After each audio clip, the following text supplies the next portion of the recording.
apa yang dikatakan sebagai benar, salah, itu yang menentukan adalah mereka-mereka yang ada di lingkaran politik. Pak Jokowi itu memantik solidaritas oposisi, solidaritas kritis. Yang bahayanya kalau kemudian tidak mampu dia lihat atau dia pandang, atau termasuk tidak mampu dia terima dengan baik, kemungkinan besarnya ini akan besar dan kemudian menjungkalkan dia. Nir etika, penyelenggara pemilihan umum juga nir etika, maka jangan salahkan kemudian rakyat yang akan mempertanyakan pemilihan umum ini. Partai politiknya harus kita hukum, dan itu gunanya pemilu. Jadi publik jangan hanya lihat di pilpresnya aja nih, jangan cuma pantengin pilpresnya. Partainya juga. Partainya juga nih. Itu yang tadi Prof. Susi bilang. Persis. Dan undang-undang partai politik tuh nggak pernah lu diotak-atik sampai sekarang. Halo Sobat DN, demokrasi saat ini sedang tidak baik-baik saja, sedang lampu kuning. Lalu kenapa ini bisa terjadi? Jumpa lagi dengan saya Kabel Indrawan dalam Open Minded yang akan membawa Anda membuka pikiran, memperluas cakrawala, serta memperdalam pengetahuan. Namun lebih jauh saya akan mengajak Anda untuk follow, like, subscribe, komen, dan share channel YouTube Diskursus.net.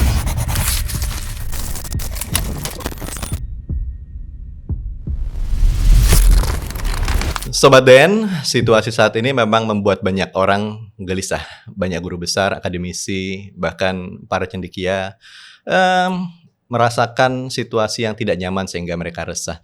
Dan saat ini di sebelah saya sudah ada Profesor Susi Dwi Haryanti, Guru Besar Hukum Tata Negara, Kepala Departemen Hukum Tata Negara Unpad. Selamat siang, Prof. Selamat siang, Mas. Dan Mas Uceng atau Mas Zainal Arifin Mokhtar. Beliau juga Kepala Departemen Hukum Tata Negara dari UGM. Jadi dua-dua di depan saya ini adalah para punggawa hukum tata negara. Kita akan bicara tentang kegelisahan yang saya juga gelisah sebetulnya. Jadi sebelum lebih jauh saya mau coba bacakan satu posting dari Prof. Mahfud. Beliau posting tanggal 8 Februari 2024 jam 6 pagi. Di atas hukum ada moral dan etika sebagai refleksi dari religiusitas dan kearifan budaya adiluhung. Hukum dalam artian aturan-aturan bisa dimanipulasi oleh penguasa sekaligus bisa dimanipulasi oleh penguasa.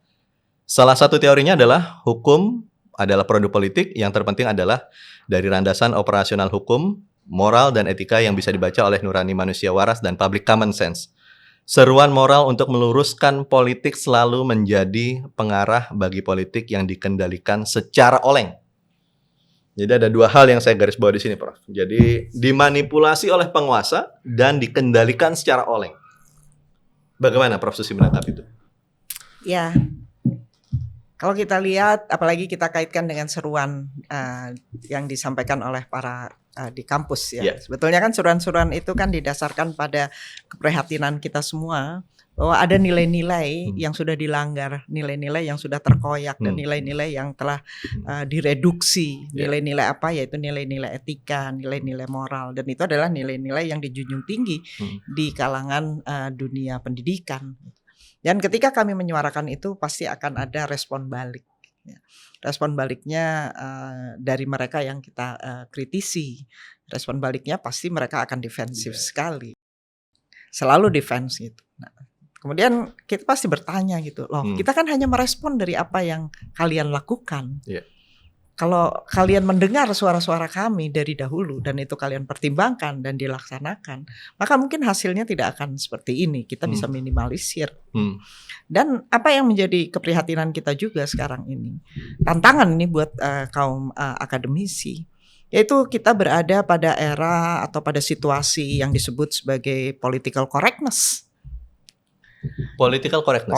Political correctness. Berarti sekarang sudah uncorrect. Ya, jadi artinya political correctness itu adalah yang dalam bahasa saya, dalam pemahaman saya, apa yang dikatakan sebagai benar, salah, itu yang menentukan adalah mereka-mereka yang ada di lingkaran politik. Jadi kebenaran itu mereka yang menentukan. Dan ini merupakan tantangan yang tidak ringan bagi kami dari dunia pendidikan. Jadi kita hidup di era political correctness dan ini sudah terbukti Begitu para kampus menyerukan seruan, kemudian mereka meresponnya dengan, ini kan ada kepentingan politik, ini ada kaitannya dengan narasi Partisan. elektoral. Dan itu yang kemudian terus-menerus digaungkan. Dan ini yang sebagai cermin apa yang saya sebut sebagai political correctness tadi. Jadi apa yang disampaikan, apa yang dikritisi itu kemudian direspon dan dianggap bahwa yang benar itu adalah yang disampaikan oleh lingkaran-lingkaran atau dunia-dunia politik. Oke. Prof, tadi Prof mengatakan bahwa kalau sampean kalau kalian melaksanakan apa yang kita sampaikan dulu, jadi nggak akan terjadi seperti ini. Saya mohon diingatkan, apa yang sebetulnya diingatkan dulu Iya, kepada Prof? terutama 5 tahun terakhir ya Mas Uceng ya, kita masih ingat pada waktu Undang-Undang KPK.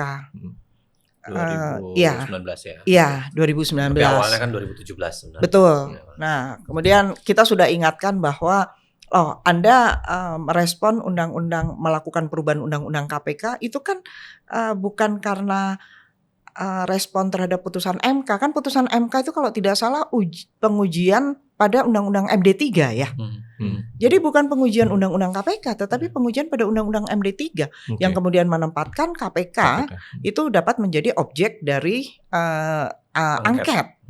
Padahal kita semua tahu dari teori bahwa angket itu yang memang objek yang dijadikan sebagai objek itu adalah cabang kekuasaan eksekutif. Bagi saya pribadi gitu ya, memang betul bahwa KPK itu melaksanakan fungsi eksekutif, tapi dia bukan badan eksekutif.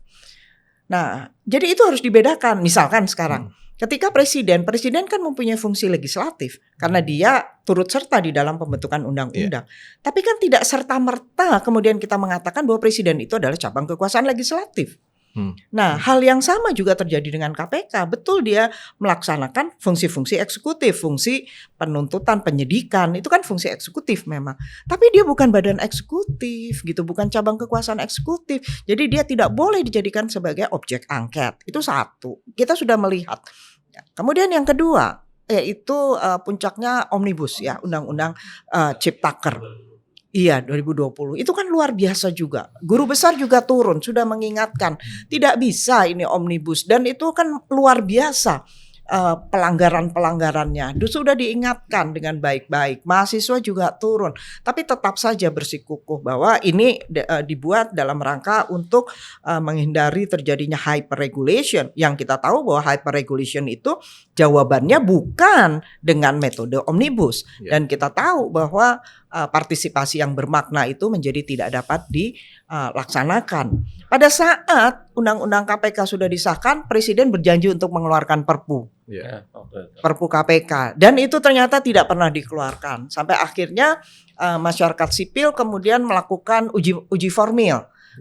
Undang-undang KPK itu sekitar Maret 2020 ya. Mas Uceng, Mbak Bibip, saya juga diminta. Dan yang mengajukan salah satu pemohon itu adalah mantan komisioner KPK.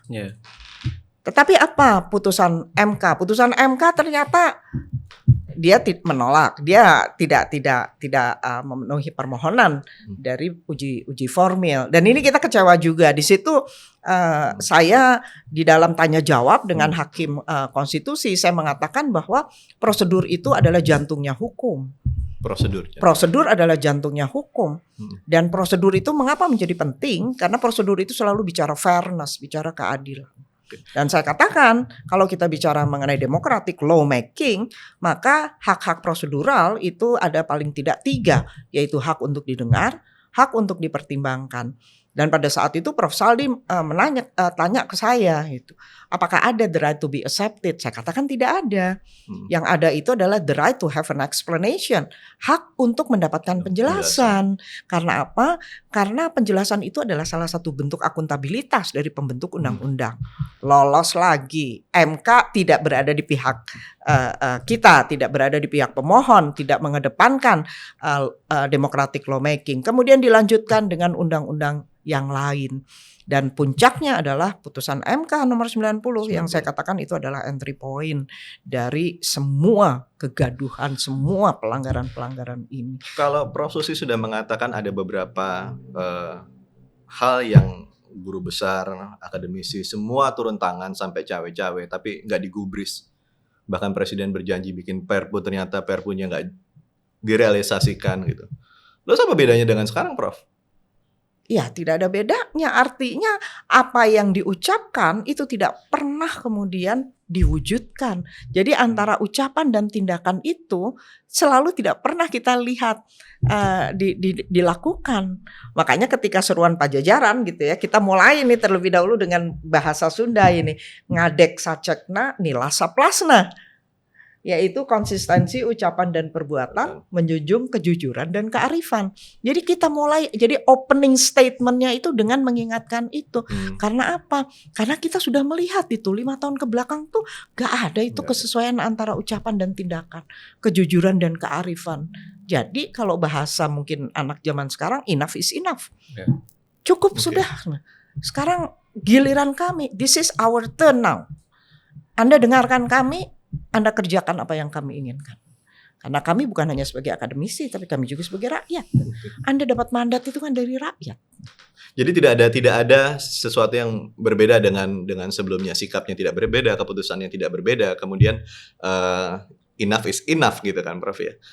Bisa nggak saya katakan bahwa apa yang disampaikan para akademisi, para guru besar ini akan menstimulus gerakan lain di luar daripada seruan kebangsaan ini? Ya, saya pikir bisa saja karena mahasiswa sudah mulai turun. Ketika seruan Pajajaran disampaikan pada tanggal 3 Februari lalu, begitu selesai, kemudian juga mahasiswa bikin juga di depan gitu ya, BEM Kema, BEM Unpad juga, BEM fakultas. Dan saya pikir ini adalah point of departure, titik anjak kita bahwa akan ada kegiatan atau gerakan-gerakan selanjutnya. Dan gerakan-gerakan itu kan bisa saja bukan hanya dilakukan oleh para akademisi, tetapi juga dilanjutkan bersinergi dengan mahasiswa dan juga masyarakat sipil yang lainnya. Oke, saya ke Mas Uceng. Mas Uceng, ini kan semua dimulai dari UGM ya? Ya. Jadi seruan kebangsaan pertama kali itu UGM yang menyatakan di Bulak Sumur.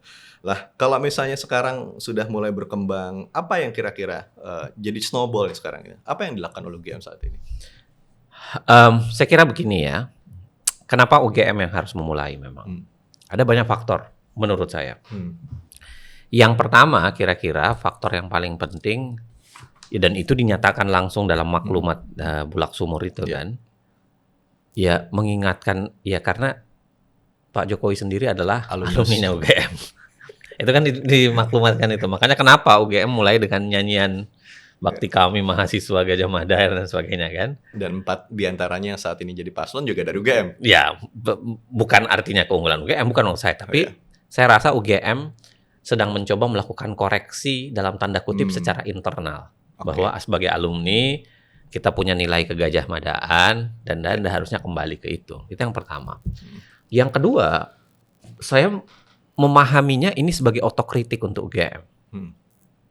Dan saya bilang itu dalam artian ya kecil atau sedikit. Kenapa Pak Jokowi menjadi kayak sekarang? Ya karena sumbangannya UGM juga. Dalam artian beginilah, saya mau bilang ini kita jujuran saja.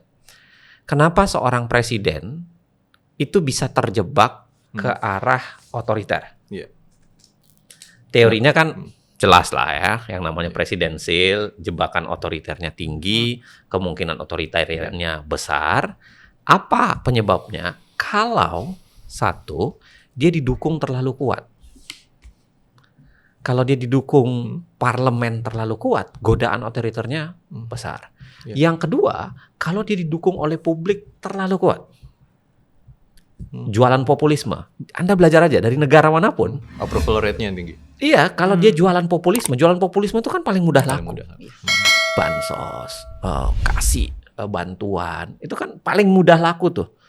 Jualan yang namanya, apalagi kalau populisme ya agak kanan misalnya, jualan yang namanya Makes America Great Again, yang gitu-gitu kan itu mudah sekali sebenarnya. Nah, yang ketiga apa? Oposisi mati. Harus kita akui. Siapa yang membunuh? Kita nggak usah cari siapa yang membunuh. Tapi oposisi mati. Parlemennya mati. Jalanan juga nyaris mati. Bukannya masih ada 2 partai kalau nggak salah di parlemen yang sebelum koalisi ini yang menyatakan oposisi. Dua partai itu tidak cukup sebenarnya. Karena presidensialisme itu sering saya terjemahkan menjadi agak mirip lagu dangdut yang sedang-sedang saja gitu. Jadi sistem presidensial itu tidak boleh terlalu didukung oleh parlemen terlalu kuat karena godaan otoriternya akan tinggi. Tapi kalau didukung parlemen terlalu lemah, dia jadi nggak bisa ngapa-ngapain. Terlalu lemah, mudah jatuh. Itu lemahnya sistem presidensial. Nah, di kita yang terjadi adalah dukungan parlemen ketinggian. Sehingga apa? Godaan otoriternya tinggi, lalu kemudian oposisi mati. Oposisi termasuk, mohon maaf, termasuk media. To be honest aja, mana ada media yang pasang kencang kepada Jokowi di awal? Media darling. Ya, karena pada satu sisi media darling, yang kedua karena jualan citra memang berhasil, yang ketiga karena pemilik media kala itu sebagian besar kan menyaru menjadi tim suksesnya Pak Jokowi kala itu kan, sebagian besar, saya harus katakan sebagian besar. Dan itu yang membuat, ya, dan memang pemilik media kan biasanya korelasinya dengan partai juga kan, harus kita akui. Dan itu yang membuat ketika partai ngeblok semua ke Pak Jokowi, sehingga koalisi pendukung Pak Jokowi itu 82%, hanya tersisa 18%, nggak ada kritik. Sehingga suara-suara akademisi itu hanya lamat-lamat, sayup-sayup, atau sekalian tidak didengarkan sama sekali. Apakah suara itu hilang? Saya yakin tidak. Kenapa saya yakin tidak? Ya, saya kenal lah Prof. Susi ya. Dari sekitar kalau dikatakan dari zaman Pak Jokowi naik tahun 2014, Bu Prof. Susi adalah salah satu yang paling gelisah, paling ribut soal melakukan kritisi. Banyak sebenarnya akademisi yang melakukan hal yang sama. Tapi di tengah konteks itu ada dukungan kuat publik, ya kan? Karena politik populis, ada kemampuan untuk mendomestikasi, menjinakkan yang namanya oposisi. Di lain sisi, media juga diterjinakkan karena kemudian kepemilikan media yang sangat kencang itu. Tapi kalau kita belajar begini, saya mau bilang begini, Mas. Kenapa Jokowi menjadi otoriter? Kita yang membuatnya. Kita yang mendesain. Paling tidak, mungkin tidak dalam tindakan nyata, paling tidak adalah dalam konteks omission. Kita membiarkan dia menjadi otoriter. Bisa nggak saya bilang saat ini kesadaran kita terlambat? Ya, media diantaranya. Better something than nothing sih menurut saya. Saya tidak akan mengatakan terlambat atau tidak. Tapi saya ingin mengatakan bahwa mengapa dia menjadi begini adalah karena kita. Saya tidak ingin mengatakan oh kita hero ini ya. Oh enggak dong, saya udah kritik dari dulu. Enggak lah, enggak usah lah. Saya pasang kata kita dibanding saya memilih kata kalian. Janganlah. Enggak enak banget kalau saya bilang kalian yang membiarkan. Udahlah, saya memilih kata kita aja lah, bareng-bareng. Ini dosa kolektif. Maksud saya adalah karena ini adalah dosa kolektif, maka yang dibutuhkan kolektivitas bukan sekedar pengakuan dosa secara kolektif, tetapi kemampuan untuk mengkoreksi dosa itu secara kolektif. Iya, ya? Bisa nggak saya bilang sekarang adalah pengakuan dosa itu? Saya kira itu yang dilakukan. Itu yang dilakukan. Paling tidak oleh UGM. Saya mengatakan dari UGM aja ya, karena saya kira UGM cukup banyak menyokong Pak Jokowi dari awal. Ya kan?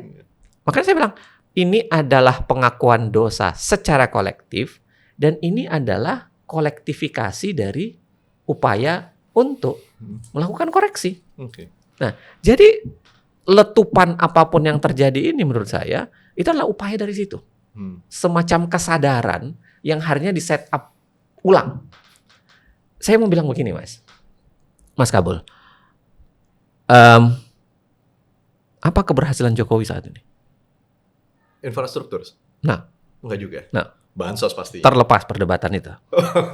Keberhasilan Jokowi yang paling nyata saat ini adalah membangkitkan kembali sikap kritis dan kemampuan untuk membangun oposisi. Itu kemampuan yang paling bagus menurut saya. Itu harus tidak dia sadari kan? Terlepas dia sadar atau tidak. Saya tidak ingin menjadi cenayang atau menjadi dirinya bahwa dia sadar atau tidak. Tapi menurut saya di titik ini saya menganggap Pak Jokowi itu memantik solidaritas oposisi, solidaritas kritis. Yang bahayanya kalau kemudian tidak mampu dia lihat atau dia pandang atau termasuk tidak mampu dia terima dengan baik, kemungkinan besarnya ini akan membesar dan kemudian menjungkalkan dia. Maksud saya sederhana begini. Menjungkalkan dia, sementara pemilu tinggal 6 hari lagi. Menjungkalkan bagaimana? Saya tidak bicara sekedar soal politik. Oke. Secara elektoral barangkali dia akan menang. Oke. Tetapi secara etikal dia kalah telak. Kemenangan ini kan bukan hanya kemenangan di bilik suara yang harus kita perjuangkan. Kemenangan ini, bilik suara adalah bagian kecil dari sebuah kemenangan. Kalau kita bicara soal kemenangan, seruan moralitas, semua seruan moral itu adalah simbol. Nggak ada gunanya memenangkan kontestasi dengan cara yang buruk. Apa warisan yang mau ditinggalkan oleh Pak Jokowi misalnya, ya, yang akan dia banggakan for the next 20 years dari sekarang misalnya, atau 30 years dari sekarang. Apa yang mau dia banggakan ketika anak cucu kelak nanti bicara, Pak Jokowi bangunannya apa? Tercatat dalam sejarah itu. Tercatat dalam sejarah. Nah itu saya tidak tahu ya, tapi bayangan saya selalu punya bayangan seorang pemimpin itu berpikir tidak hanya sekedar elektoral. Etikal.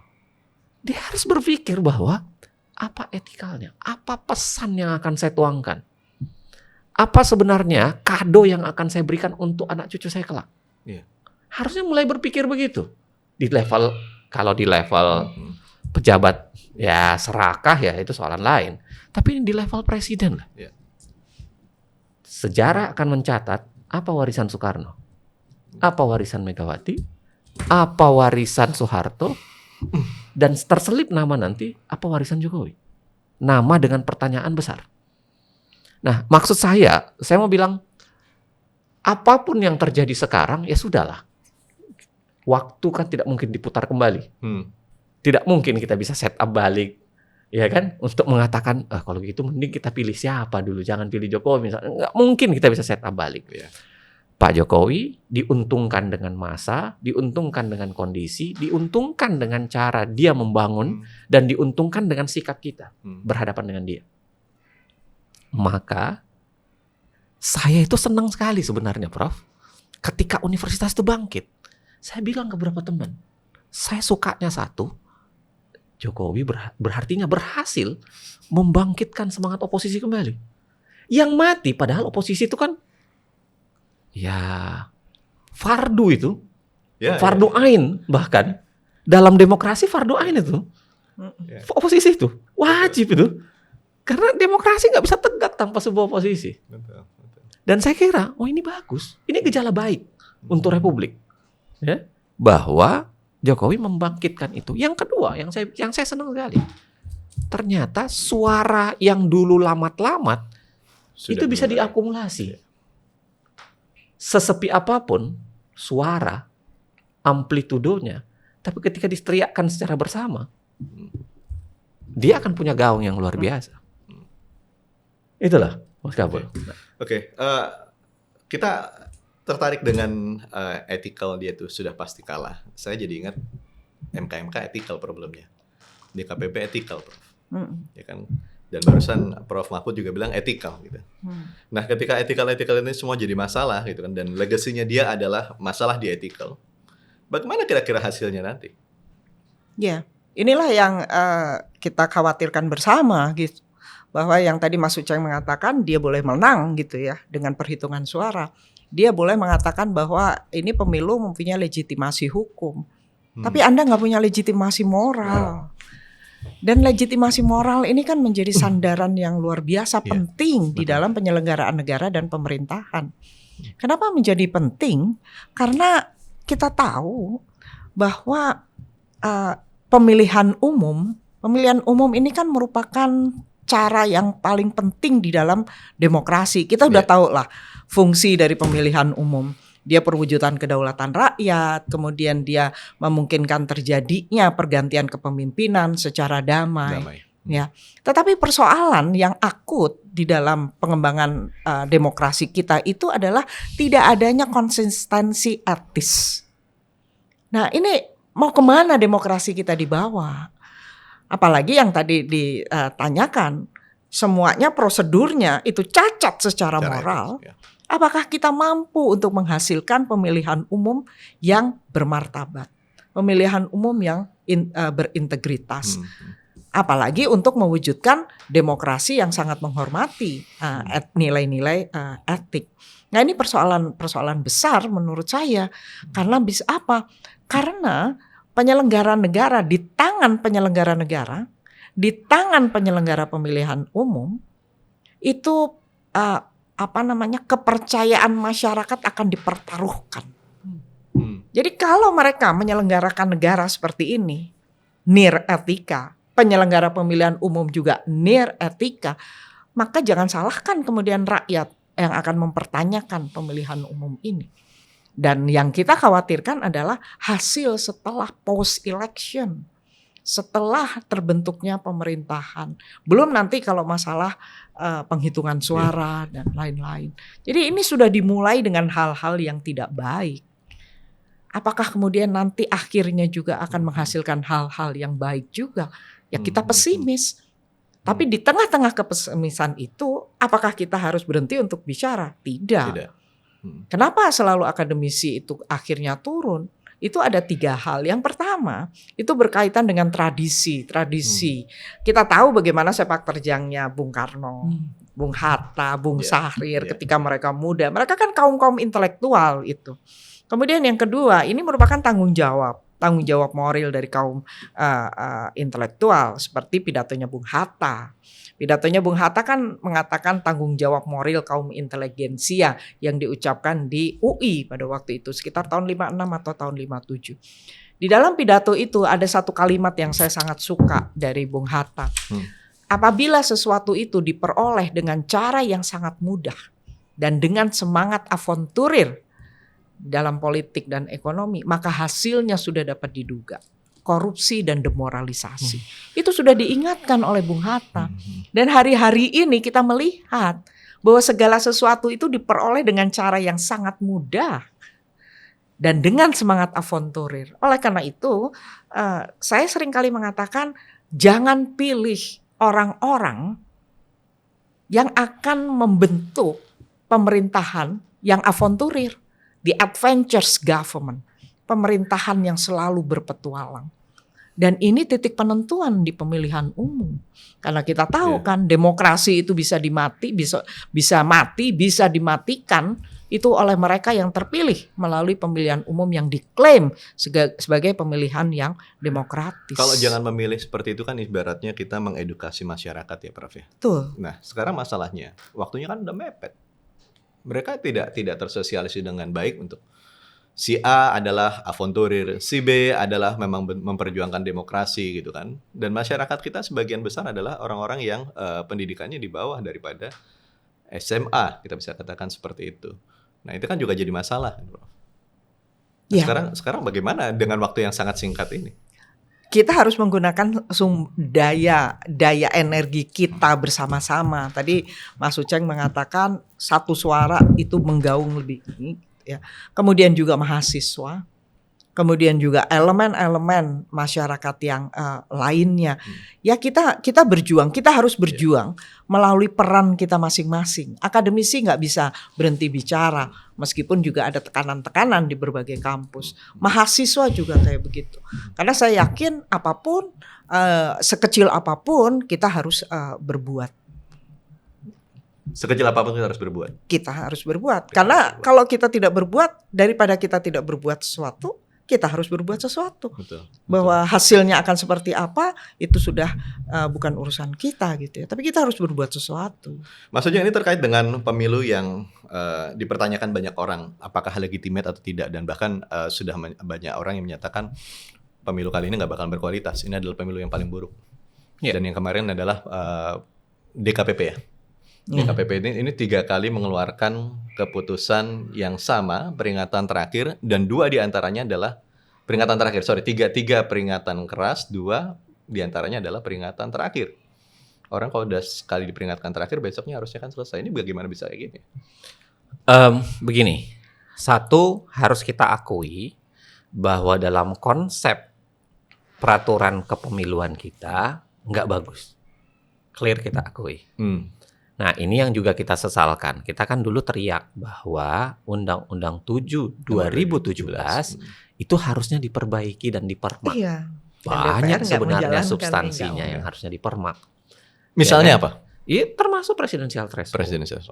Pengawasan terhadap presiden di masa kampanye Iya. yang tidak terlalu kuat. Bagaimana menjaga presiden supaya tidak menggunakan kuasanya dengan mudah ketika pemilu misalnya.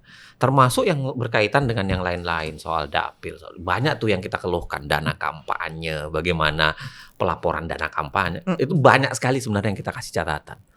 Tetapi jangan lupa, karena menguasai 82% di parlemen, Nggak jalan jadi. nggak ada.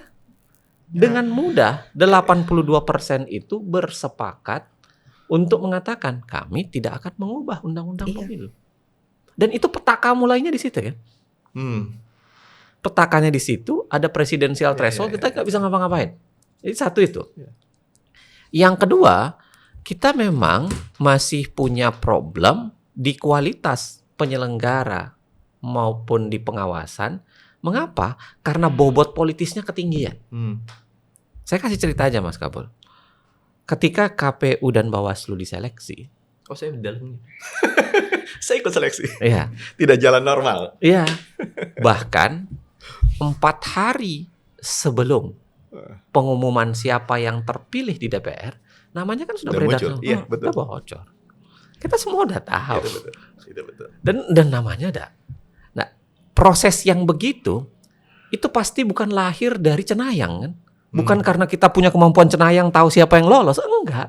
Itu pasti lahir dari proses Desain, sudah ada yang mendesain. proses politik. Entah sengaja atau tidak, panselnya sendiri adalah misalnya ya Partisan lah istilah. partisan, ya kan? Termasuk ketuanya seingat saya adalah tim pemenangan Pak Jokowi, Juri Hardianto, atau apapun itu.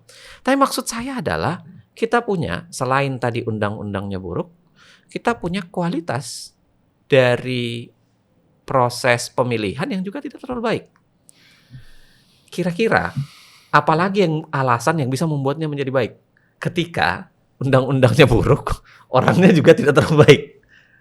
Jadi saya kira kalau kita masih mengherankan, kok heran nih, kok sekarang jadi begini? Kita yang terlalu naif. Kita kan punya kualitas undang-undang yang tidak baik, orangnya juga ditambahin dengan orang yang baik, lalu kita mengharap hasil yang baik. Dari mana kira-kira hasil baik itu bisa turun? Kalau undang-undangnya kita biarkan buruk dan orangnya juga tidak baik. Ya. Nah, makanya saya bilang, kita berpikir konsekuensi aja. Dunia digerakkan, salah satu penggerak utamanya adalah kausalitas. Sebab akibat. Sebab akibat. Kalau kita membangun kausalnya adalah orangnya buruk, aturannya buruk, dari mana bisa berakibat baik itu? Dari mana kira-kira kita bisa mendapatkan itu? Jadi saya kira begini, apa yang terjadi di DKPP kemarin itu hanya buah saja, nggak ada yang aneh itu. Apakah itu aneh? Tiba-tiba peringatan terakhir, peringatan keras, peringatan terakhir lagi seakan-akan tidak ada terakhir. Itu hanya buah yang kita tanamkan, orang buruk dan peraturan yang buruk. Tapi itu buah kan buah yang baik buat mereka kan. Sementara buat kita itu kan buah yang buruk buat kita. Nah, sementara orang yang mendesain itu seperti Mas Uceng dan Prof. Susi bilang tadi itu kan bagi mereka sudah sesuai dengan ekspektasi mereka hasilnya sekarang. Baik atau buruk kan ya silahkanlah dinilai. Mungkin kita bisa bilang itu berbasis pada subjektivitas. Iya. Bagi saya baik, bagi dia buruk dan lain-lain sebagainya. Taruhlah mungkin. Menguntungkan lah, pakai kata menguntungkan. Mungkin lebih tepat menguntungkan. Tapi maksud saya begini, saya mau bilang. Bagi kepentingan politik, lagi-lagi karena pandangan mereka adalah kepentingan politik, bagi kepentingan politik itu kemenangan itu adalah kemenangan di elektoral. Kemenangan adalah ketika dia bisa mengkonversi usahanya menjadi kekuasaan. Itu aja. Ya. Tetapi Dan bagi itu kan kami tujuan partai politik kan meraih politik, kekuasaan. Persis. Ya kan? Bagi akademisi, kami kan nggak cari kekuasaan. Iya, betul. Yang kita pertahankan adalah nilai.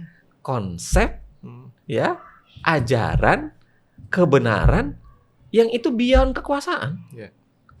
Jadi kalau mungkin saya tidak akan menyalahkan kalau Mas Kabul tanyakan itu ke politisi, ya benar, dia akan Masih mengatakan benar. kami rugi. Kami Karena rugi, iya, dia untung. pembentukan undang-undang di DPR itu ada pada political realm, pada realitas politik, pada ranah politik. Nggak pernah mereka pembentukan undang-undang itu berada pada ranah penalaran. Nah, jadi persoalannya jadi akhirnya seperti ini. Jadi akhirnya itu merupakan permainan kekuasaan saja pembentukan undang-undang itu. Apa buktinya? Yaitu bahwa yang menang itu adalah yang mempunyai suara paling banyak. Tidak pernah yang menang itu adalah yang nalarnya paling benar. Nggak pernah. Jadi itu udah terbukti bahwa memang pembentukan undang-undang di DPR oleh pembentuk undang-undang, karena sih kan DPR bersama-sama dengan presiden, itu memang mereka masukkan itu semata-mata hanya pada ranah politik, tidak pada ranah penalaran. Akibatnya seperti ini, seperti yang tadi Mas Uceng mengatakan. Mungkin gini Mas Kabul, mungkin kita sering nanya ya, secerdas apa sih orang yang melakukan desain itu? Secerdas apa? Secerdas apa sih kira-kira? Membangun yang namanya undang-undang dirusak, ininya dirusak, membangun desainnya itu. Kadang-kadang saya kepikiran, yang beginian ini kadang-kadang nggak butuh kecerdasan, hanya dibutuhkan keculasan saja. Loh, memang kan tidak ada persyaratan pendidikan sampai minimal S1 untuk jadi anggota. Nah, maksud saya begini, saya tidak akan bicara bahwa ini culasnya itu siapa bukan itu. Tapi membangun keburukan begini. Itu kadang-kadang nggak dibutuhkan kecerdasan. Yang dibutuhkan itu keculasan. Dua ranah yang berbeda. Culas bukan berarti nggak cerdas, tapi dia bisa merubah kecerdasan itu menjadi sesuatu yang buruk. Kan begitu saja. Makanya saya bilang, ya monggo lah kalau mau memenangkan ini. Cuman kemenangan ini sampai kapan sih? Lagi pula kalau memang kita selalu berharap dunia diukur dari kemenangan, Rasulullah aja pernah kalah. Oh iya. Perang Uhud. Iya. Jadi kalau kita ukur itu adalah kekalahan, kita tidak ukur di belakangnya bahwa ada yang diupayakan, ada nilai yang dibangun, ada pelajaran yang diberikan kepada umat Islam, mereka lari ngambil ghanimah dan lain sebagainya. Kita jadi orang yang mengukur, berarti Rasulullah cetek kalah. Nggak bisa begitu. Yang beginian ini nggak bisa dikonversi menjadi komik DC atau Marvel. Yang ujungnya harus selalu menang. Nggak bisa gitu kan? Jadi saat ini kita bisa katakan kita kalah. Apa maksud kata kita nih? Iya, akademisi, semua orang yang gelisah saat ini gitu. Saya mau bilang ketika akademisi bersama bersuara, itulah kemenangannya. Itu kemenangannya. Itu kemenangannya. Kemenangan karena berhasil membuat Jokowi menyatukan. Itu. Suara itu adalah kemenangan. Oke. Iya kan? Mau dipatuhi atau tidak soalan lain. Tapi suara itu adalah kemenangan. Bahwa berefek untuk mengubah cara pandangnya seorang kepemimpinan atau rejim, nah itu soal lain. Mari kita berupaya itu. Itu pasti tidak berhenti untuk kita upayakan. Apa yang disuarakan oleh guru besar, orang akademisi, kan early warning system. Sistem peringatan dini yang membangunkan orang-orang. Ada sesuatu nih. Ya kan? Mari sadar bersama-sama. Mas Kabul begini Mas, saya sering ngomong pemilu itu adalah kudeta yang paling konstitusional. Kudeta yang paling konsisten. Oh iya benar dong. Peralihan kekuasaan betul, kan. Iya, itu betul. Nggak ada. Orang yang kalah melalui pemilu dan pemilunya jurdil, nggak sedikit pun boleh marah. Nggak sedikit pun boleh marah. Kenapa? Karena itu adalah kudeta yang paling konstitusional. Maka sistem peringatan dini yang dinyalakan buat kita semua adalah kita harus masuk ke dalam sistem pemilu, memilih berdasarkan yang terbaik, menghukum keculasan itu tadi, menghukum kebrengsekan yang ditawarkan dalam proses demokrasi, menghukum orang yang mau mencurangi demokrasi di bilik suara. Prof, saya beralih ke beberapa ini terkait dengan pemilunya Mas Uceng tadi katakan bahwa saat ini itu kita mendapatkan informasi, Mas Uceng, Prof Susi, gambar-gambar yang beredar, video-video yang beredar tentang praktik kecurangan menjelang pemilu. Bagaimana surat suara dibolongin sebelum waktunya gitu. Entah bahwa itu hoax atau tidak gitu kan. Nah, kalau misalnya sudah seperti ini gitu kan. Kira-kira siapapun yang terpilih nanti, entah nomor 1, 2, atau 3, bisa saya katakan nggak? Semuanya tidak legitimate. Semuanya tidak kredibel. Semuanya tidak bisa kita andalkan. Atau semuanya akan membuat masalah baru nanti. Bisa nggak, Petro? Kita tahu bahwa pemilu itu dia punya siklus ya. Yeah. Ada pra pemilu, ada pemilu, kemudian after pemilu. Nah, jadi kalau di siklus pemilunya ini itu juga kan kita membangun apa yang disebut sebagai sistem pemilu yang berkeadilan ya. Jadi electoral justice system, dan itu kan mengapa menjadi penting, yaitu yang pertama hak pilih itu bisa digunakan, kemudian penyelenggara pemilihan umum, penguasa itu tunduk pada aturan-aturan, kemudian kebijakan-kebijakan yang sudah disepakati bersama. Kemudian yang ketiga adalah yang tidak kalah penting adalah penegakan hukum yang adil. Nah, jadi persoalan tadi banyak beredar video, kemudian dari mungkin dengan semua paslon gitu. Apakah itu kemudian menjadi pemilu yang legitimate? Nah, kalau mengenai legitimasi hukum, maka nanti adalah pengadilan lah yang akan menentukan. Pengadilan. Jadi MK yang akan menentukan karena melalui PHPU. Saya hanya ingin mengatakan bahwa MK yang memulai melalui putusan 90, MK juga lah nanti yang harus mengakhiri dari persoalan-persoalan yang dia buat sebetulnya.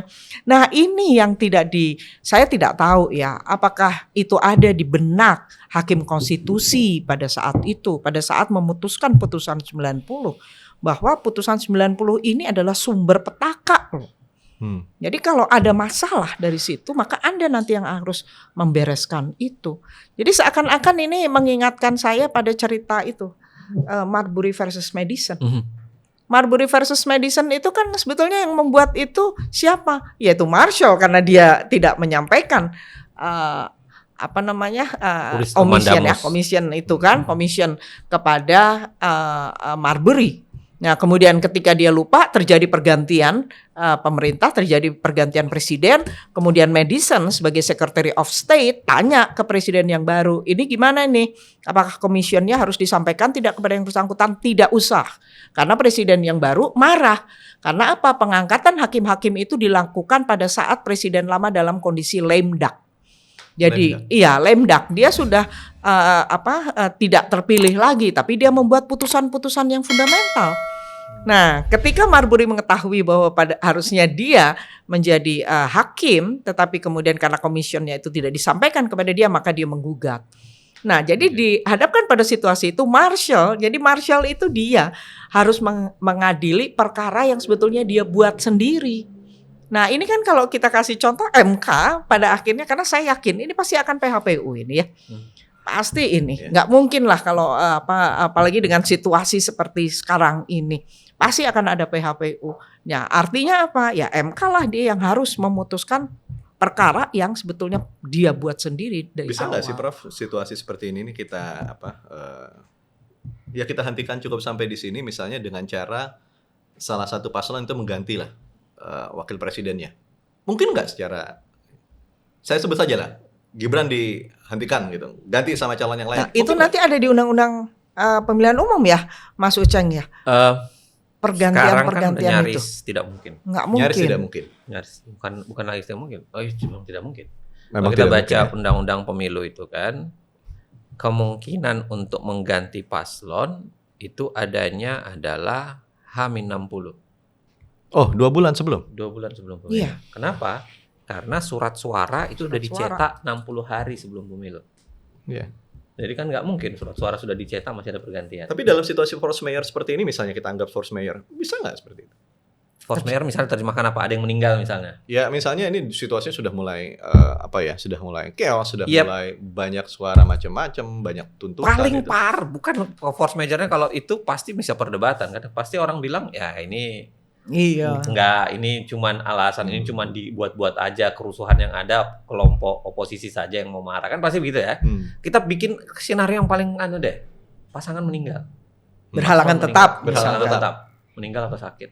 Emang bisa diganti? Nggak juga. Nggak bisa. Tetap aja pemilu berlangsung dengan pasangan yang ada itu. Oke. Nanti di putaran kedua baru dipersilahkan untuk mengganti. Kalau 2 putaran. Kalau 2 putaran, ya kan?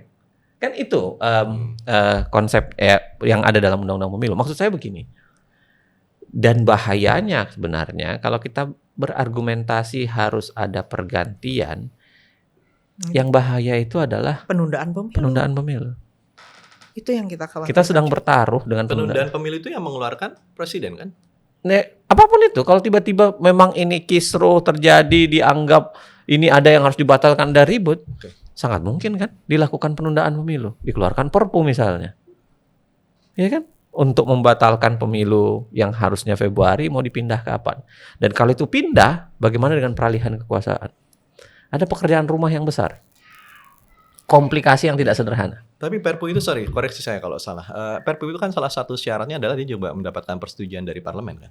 Iya. Sementara komposisi parlemen saat ini lebih justru banyak oposisinya. Nah, ini yang saya mau jelaskan.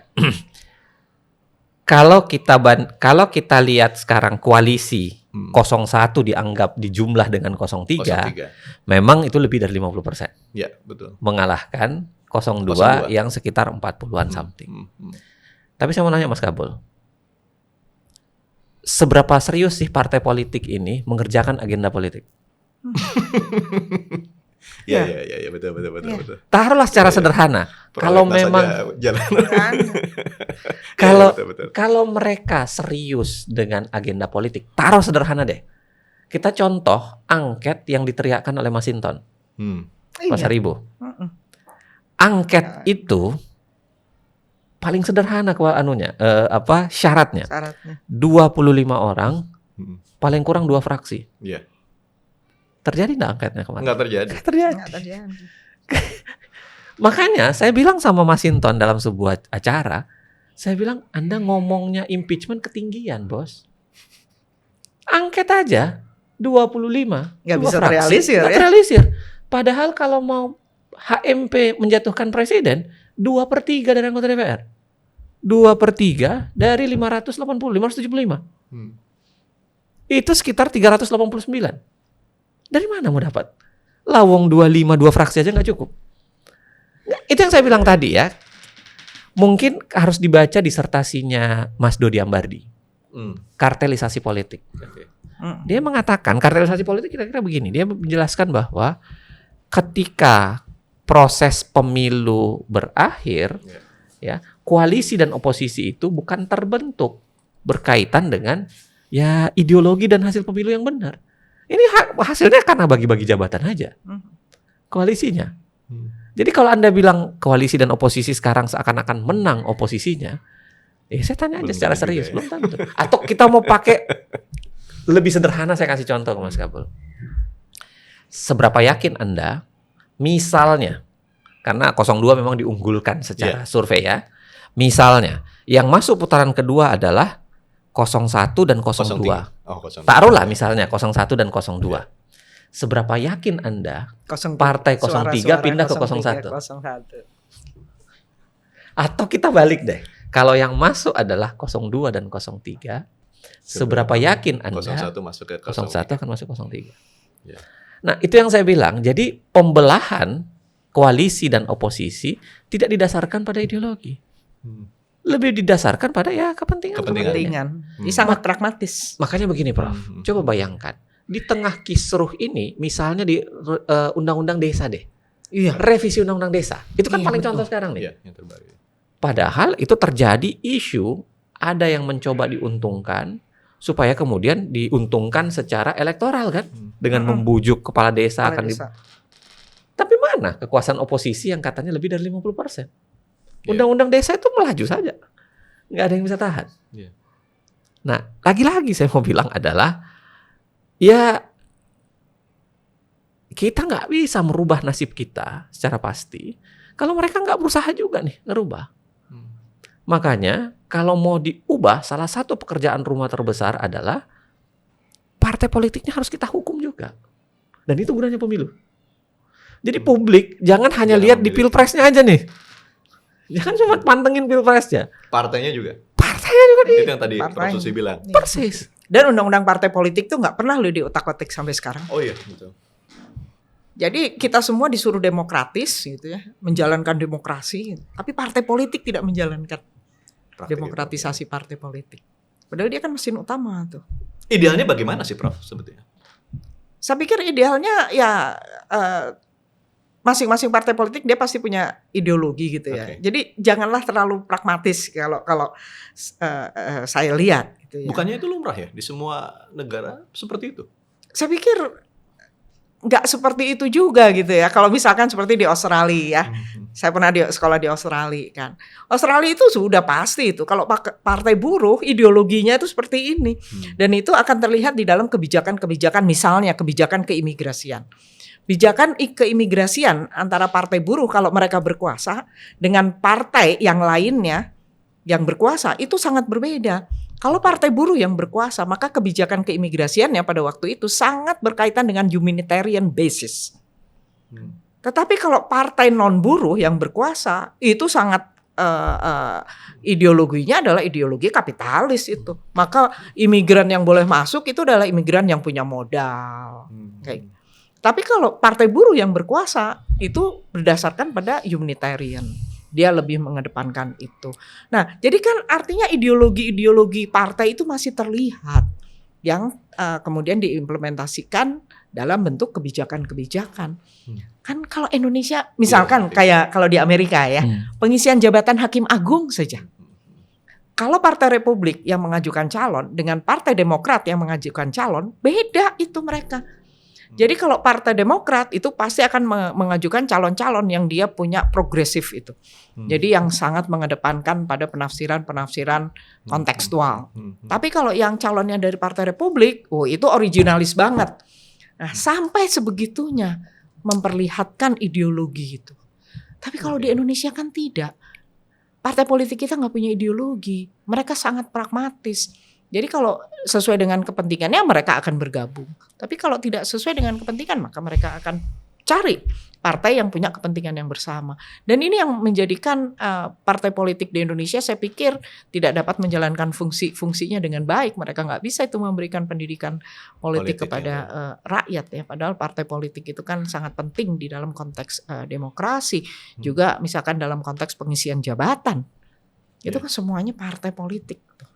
Ya bahkan kemarin yang dalam rapat paripurna dari 500 sekian yang datang cuma berapa puluh?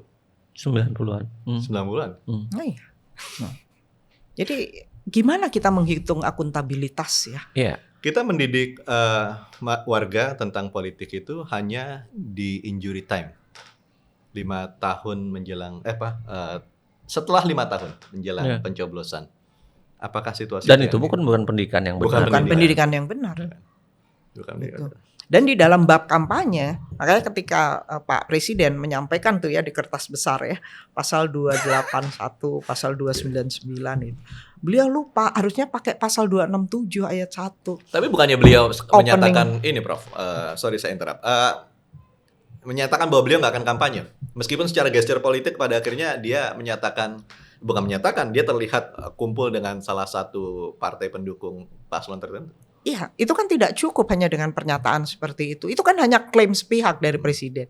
Kita rakyat akan mempertanyakan, kalau Anda melakukan klaim itu buktikan. Apa buktinya? Ya harus dalam tindakan-tindakan nyata.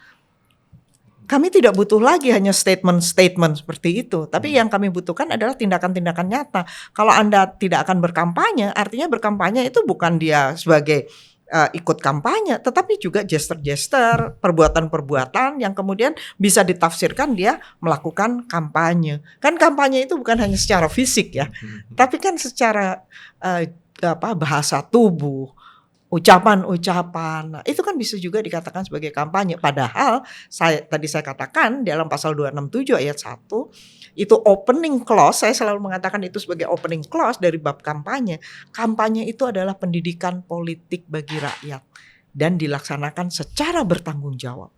Apakah yang dilaksanakan pada masa kampanye seperti ini sekarang ini, apakah tunduk nggak pada pasal 267 ayat 1 tadi? Bahwa dia adalah pendidikan politik bagi rakyat dan dia dilaksanakan secara bertanggung jawab. Saya pikir itu jauh. Saya mau nambahin di itu apa yang dikatakan Prof. Kalau kira-kira kalau kita mau mengukur kenetralan presiden, itu kan sebenarnya tidak cukup kita ukur dari aksi. Kalau kata-kata udah pasti enggak ya. Tapi sebenarnya tidak cukup dengan aksi juga. Kenapa? Karena ya aksi itu kan misalnya ya makan bakso dan lain-lain sebagainya. Itu kan sulit sekali untuk kita katakan tidak kaitannya dengan sesuatu hal. Ketika istri presiden ngeluarin tangan jari dua dari mobil, kan sulit sekali. Bahkan ketika ditanya presiden kenapa mengeluarkan jari dua, karena menyenangkan. Lu bayangin jawabannya presiden Gak nyambung. Kan, bukan sekedar gak nyambung, jangan-jangan didesain memang seperti itu. Tapi saya mau bilang begini, itu sebenarnya mengukur dia netral atau tidak cukup dari dia melakukan aksi kenetralan atau tidak. Tetapi dia juga tidak membiarkan ketidaknetralan yang terjadi di kabinetnya. Harusnya dilakukan itu. Tapi kan di Undang-Undang Nomor 5 Tahun 2014 itu kan disebutkan pejabat negara itu adalah menteri, bupati. Nah, sementara yang tidak boleh berkampanye adalah ASN. Sebenarnya mereka bukan ASN kan memang. ASN tidak boleh berkampanye, ya. Tapi kan soalan kampanye diatur juga mulai dari pasal 267 soal peserta kampanye, 281 untuk pejabat termasuk presiden dan pejabat lainnya, 299 untuk yang lainnya. Ada diatur untuk pejabat. Nah, saya mau bilang begini. Yang harusnya ditunjukkan oleh presiden adalah dia negur dong. Ini kan dia biarkan nih. Coba kita kategorisasi para menteri yang ada sekarang. Saya sudah mengatakan menteri sekarang itu bukan kerja lagi, tapi kampanye. Mana menteri yang tidak berkampanye? Sangat minim.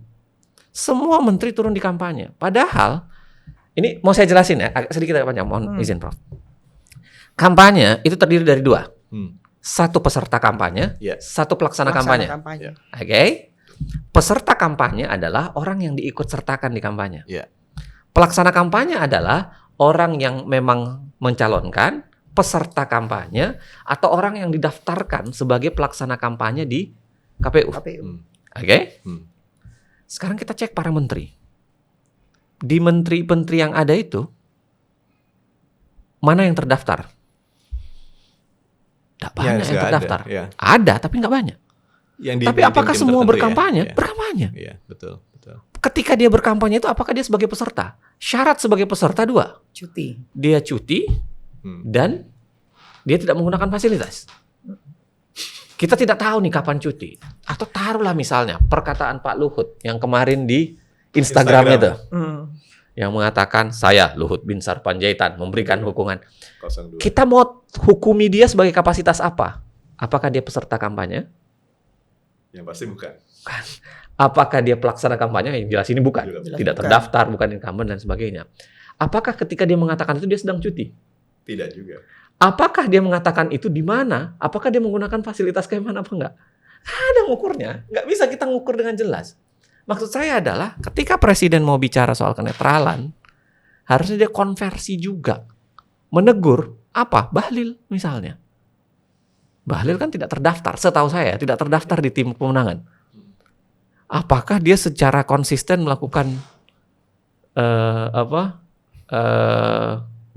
cuti, tidak menggunakan fasilitas ketika melakukan itu? Ataukah menegur Sulhas yang dengan jelas-jelas mengatakan ini bantuannya Pak Jokowi ya, terima kasihnya sama Pak Jokowi ya? Gimana tegurannya? Nah, itu yang saya bilang tadi, tidak cukup dengan aksi mengatakan tidak melakukan kampanye, tapi by omission dia harus mencegah by omission itu pembiaran. Dia harus larang dan dia harus hukum partai menteri-menterinya yang melakukan itu. Ini kan nggak ada. Malah orang yang melakukan kerja seharusnya itu malah nggak diajak lagi kan? Kan kita tahu semua tuh. Tri Risma hari ini udah nggak diajak bagi-bagi bansos. Dan ya kemarin kan? Pak Bas juga tidak diajak peresmian jalan. Wallahualam, kita nggak tahu. Katanya sedang keluar negeri atau apa. Sudah tidak jelas lah. Pak Mahfud udah jarang diajak rapat, ya kan? Lalu kemudian akhirnya mengundurkan diri sendiri. Ya, kita nggak tahu lah. Mungkin ada penjelasan secara etik, kultural barangkali. Ada penjelasan secara psikologis kenapa Pak Jokowi tidak melakukannya. Tetapi paling tidak menurut saya alat ukurnya ya kalau dia mau mengatakan netral, jauh dari cukup ketika dia mengatakan saya tidak berkampanye.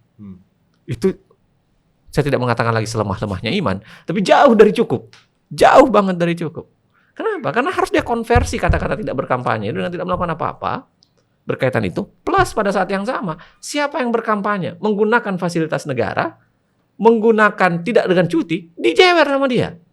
Ini kan enggak sama sekali. Kita enggak jelas di wilayah itu. Gitu. Kalaupun ketahuan, bagaimana mekanisme untuk menegurnya mereka ya? Karena Bawaslu kemarin juga bilang kan bahwa dia sudah mengingatkan presiden bahwa menteri-menterinya itu harusnya cuti dan menteri-menterinya tersebut mengambil Bahasa dasarnya sebenarnya adalah transparansi. Saya tidak pernah melihat, kita tidak pernah tahu apakah Bahlil ketika tampil di mana yang ditarik baju jaketnya itu, apakah dia sedang cuti, mana surat cutinya. Pertanyaannya adalah apakah lembaga negara yang saat ini ada seperti Bawaslu tidak cukup untuk memberikan tindakan? Satu sisi saya bilang tadi ya, konstruksi undang-undang pemilu kita lemah. Sehingga tidak jelas. Ya kan, ada hal-hal yang tidak jelas yang kemudian harusnya dijatuhkan.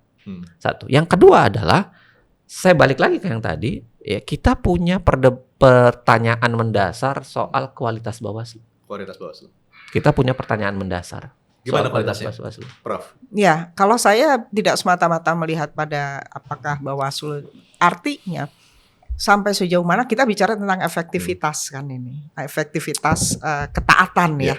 Jadi penaatan terhadap putusan-putusan Bawaslu, dan penaatan terhadap putusan-putusan ini kan tidak semata-mata ditentukan oleh keras ringannya, berat ringannya sanksi, tapi juga terhadap mereka yang sebetulnya harus melaksanakan sanksi itu. Siapa kalau yang harus melaksanakan sanksi itu? Yaitu misalkan presiden. Gitu ya. Seharusnya presiden kan punya pemahaman terhadap itu. Nah, itu yang saya katakan kesulitan di kita itu adalah yaitu dalam rangka penegakan hukum. Penegakan hukum itu kan hukum itu akan efektif antara lain kalau memang mereka yang terkena sanksi itu menyadari bahwa mereka harus tunduk pada itu. Ini kan nggak ada kesadaran itu. Jadi jalan biasa aja. Jadi dianggap biasa aja bahwa Bawaslu mengatakan itu ya sudahlah. Dan ini sudah terlihat gitu di dalam beberapa putusan, misalkan ya ketika Ombudsman melakukan rekomendasi terhadap TWK. Itu kan minta presiden yang ini, presiden pun tidak bertindak apapun. Jadi memang ada kecenderungan bahwa memang tidak ada penaatan terhadap satu putusan yang dikeluarkan oleh lembaga. Apalagi kalau lembaga itu katakanlah Bawaslu, dia apa sih di bawah presiden gitu kan. Nah, berarti itu kan menunjukkan bahwa memang sama sekali tidak ada pemahaman, tidak ada kesadaran untuk berusaha taat terhadap putusan yang dikeluarkan oleh lembaga-lembaga di mana pembentukannya itu oleh undang-undang. Prof, sorry, tadi Mas Uceng juga menyinggung soal Mahfud MD, Pak Mahfud. Nah, kita tahu Prof Mahfud sekarang sudah keluar kan dari kabinet gitu. Padahal kita juga berharap banyak ketika dia ada di dalam, dia menjadi pengawas, banyak hal yang harus dia awasin seperti RUU MK tadi dan lain-lain. Bagaimana sebetulnya kalau menurut Prof Susi dengan mundurnya Pak Mahfud ini sebetulnya menguntungkan nggak sih buat konstitusi, buat pemilu? Sebetulnya bagi saya dan Mas Uceng ini terlibat juga di tim percepatan reformasi hukum. Kami sudah mengeluarkan rekomendasi pendek, menengah, panjang gitu ya. Dan sebetulnya ketika beliau masih ada di dalam, kami masih bisa berharap nanti beliau akan bisa bicara dengan menteri-menteri yang kementerian yang ada di bawah koordinasi Kemenko Polhukam. Tetapi kalau dilihat dari aspek itu, dari aspek pembangunan hukum, maka mundurnya Prof Mahfud itu juga yang salah satu menjadi kegelisahan kami, bagaimana masa depan dari RUU MK misalnya. Karena kan beliau yang mengatakan bahwa RUU MK ini belum dapat dilanjutkan pembahasannya karena masih ada yang harus dibicarakan di tingkat pemerintah. Nah, kalau saya dan teman-teman dari para pengajar hukum tata negara, misalnya Mas Uceng, Mbak Bibi, kami khawatir dengan RUU MK itu akan terjadinya court packing. Ini yang sangat kami khawatirkan gitu. Nah, oleh karena itu siapa sekarang dari internal pemerintah yang bisa mengawal ini? Sebetulnya kan yang mendapatkan surprise itu selain Menko Polhukam, Menkumham juga. Tapi kan kita juga tidak tahu bagaimana pendapat dari Menkumham ya, apakah sejalan dengan pendapat dari Menko Polhukam. Jadi akan menjadi berat ya bagi teman-teman yang ada di Kementerian Polhukam, deputi-deputinya untuk mengawal pembahasan. Itu kan artinya sosok seorang Mahfud adalah sosok yang betul-betul diharapkan dan diandalkan, Prof, untuk mengawasi apa yang Prof sampaikan tadi. Bagaimana dengan penggantinya, PJ-nya saat ini? Apakah tidak bisa kita gantungkan juga pada dia, misalnya? Kalau saya lihat PJ-nya kan Pak Mendagri. Ya. Saya hanya teringat ketika Ombudsman memberikan rekomendasi untuk PJ. Kan Ombudsman merekomendasikan untuk dibuat PJ kepala daerah. Itu kan Ombudsman merekomendasikan harus ada dalam bentuk PP. Tapi beliau kan tidak pernah menjalankan. Tidak pernah mengeluarkan PP. Nah, jadi saya mau nambahin satu hal, Mas.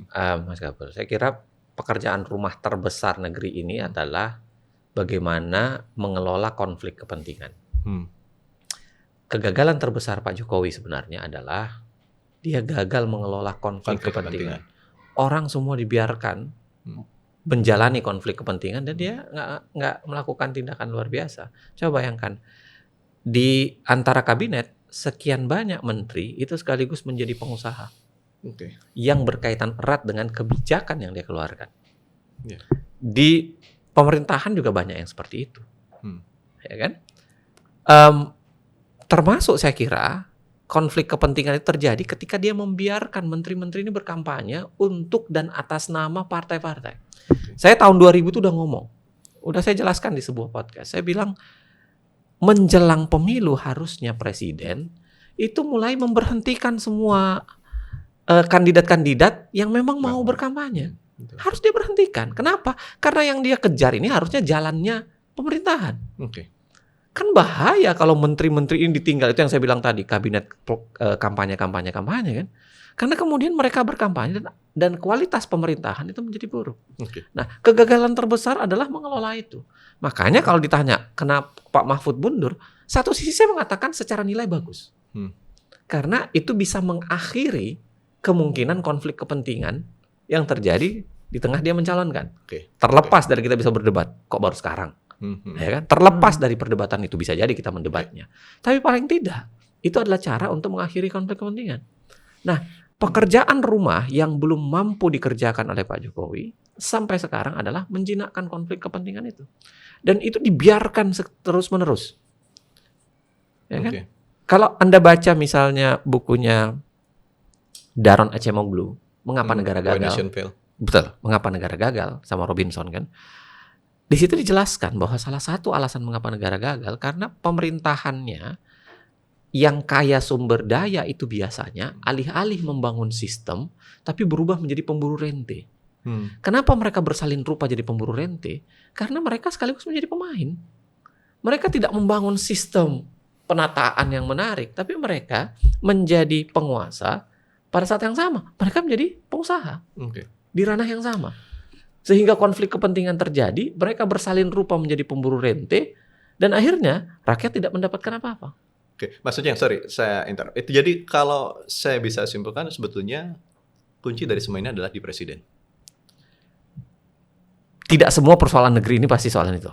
Tapi kalau kita bicara soal efektivitas pemerintahan, karena kita menggunakan sistem presidensial, tentu kuncinya di presiden. Nggak mungkin di presiden. Ya, karena di dalam sistem presidensial, by teori, memang akan memungkinkan presiden itu sebagai pemain yang dominan. Karena dia kan sebagai kepala negara, sebagai kepala eksekutif juga. Nah, sebetulnya sistem presidensial itu dipilih untuk menjaga stabilitas pemerintahan. Tetapi kita tidak ingin presiden itu too strong. Yes, we need a strong president, but not too strong. Yang situasi sekarang ini too strong. Dan ini yang membahayakan. Karena apa? Karena begitu dia too strong, check and balances nggak ada yang jalan satupun. Oleh karena itu muncullah dia menjadi sebuah cabang kekuasaan yang kekuasaannya menjadi luar biasa. Prof, satu pertanyaan terakhir saya. Jadi Presiden too strong, check and balances nggak jalan, demo sudah jalan. Dan salah satu aksi yang kemarin disampaikan di Bandung, di Jakarta adalah pemakzulan presiden. Mungkin nggak itu dilakukan dalam situasi seperti ini? Kembali Mengingat dia too lagi, strong, siapa inisiatifnya itu? Yaitu DPR, harus dari DPR kan. Pendapat itu harus dari DPR. Dan itu kan dimulai dengan dia melaksanakan hak-hak yang dia miliki. Tadi Mas Uceng bilang 82%. Jadi teori mungkin, tapi praktek sulit sekali.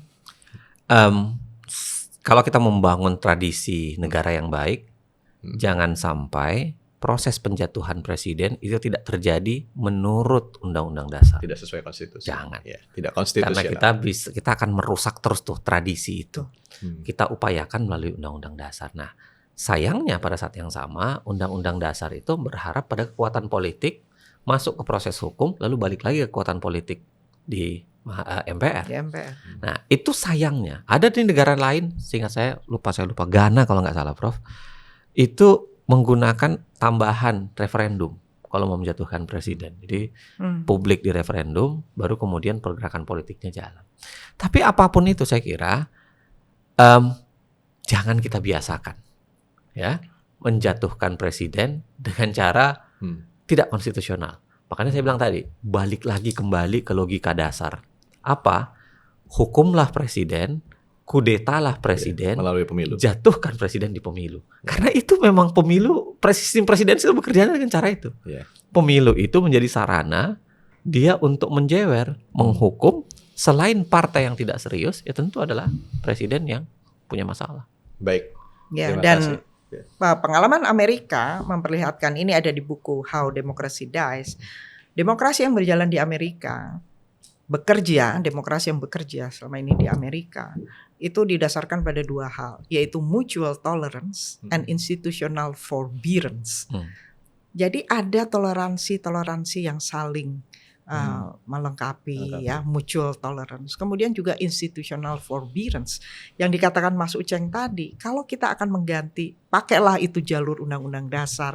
Itu adalah refleksi perwujudan dari institutional forbearance tadi. Baik, terima kasih Prof. Ini berapa menit kita jadinya? 1 jam ya.